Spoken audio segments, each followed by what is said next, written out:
Chapter 4. The Wardrobe.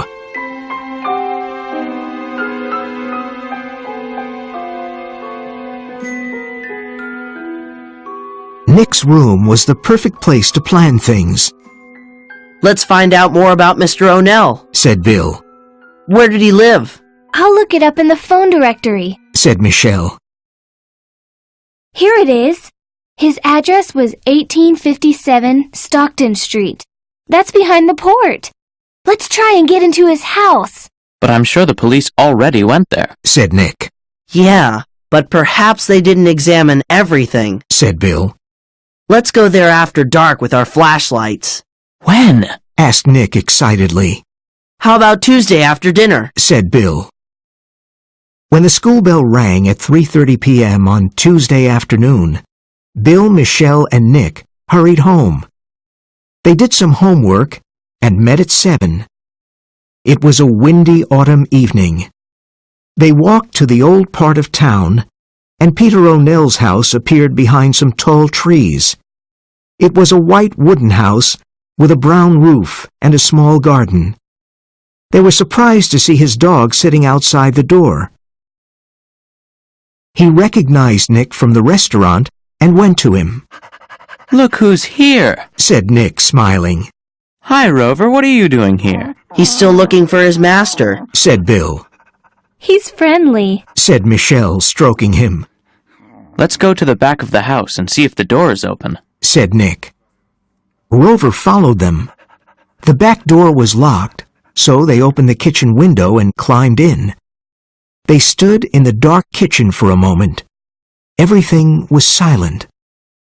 "We're in Mr. O'Nell's house," said Bill. "This is weird." "Let's start looking for clues," said Michelle. "Where can we start?" asked Nick. "Look, Rover's going to the living room," said Michelle. "Let's follow him." The living room was small, and there were 2 armchairs near the window. There was a big color photograph of O'Nell and his dog on a small table. Michelle looked at the photograph. "It was probably taken on his boat in the summer. Look, he's got a strange tattoo on his arm." "It's a peace sign," said Bill. "They were popular in the 1970s. Rover led them to the hall and sat down in front of a door. He barked and put his paw on the door. "Let's open it," said Michelle. She was scared, but she opened the door.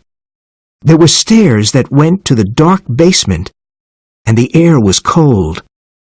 Bill and Nick turned on their flashlights and slowly went down the stairs, and Michelle and Rover followed them. They looked around and saw a few boxes of books, some diving equipment, and a big wooden wardrobe. Rover went to sit in front of the old wardrobe and started barking. "Why is he barking at the wardrobe?" asked Nick as he stroked the dog's head. He barked again and looked at Nick with his big brown eyes. Then he began pushing the wardrobe door with his paw. "Let's open it," said Nick. His heart beat fast as he turned the key and opened the door. He saw 2 scuba diving suits. "There's nothing interesting in here," he said, closing the wardrobe. Rover barked again and pushed the door with his paw. Nick opened the wardrobe again and looked inside carefully. "Could there be something behind this wardrobe?" said Michelle. "Like in mystery novels, Michelle?" said Nick, laughing. "Yes, exactly," said Michelle. "Come on, let's try and move it to one side." "Okay, let's try," said Bill. The wooden wardrobe was very heavy, but they were able to move it a bit. Rover was right. There was a small opening to a tiny room.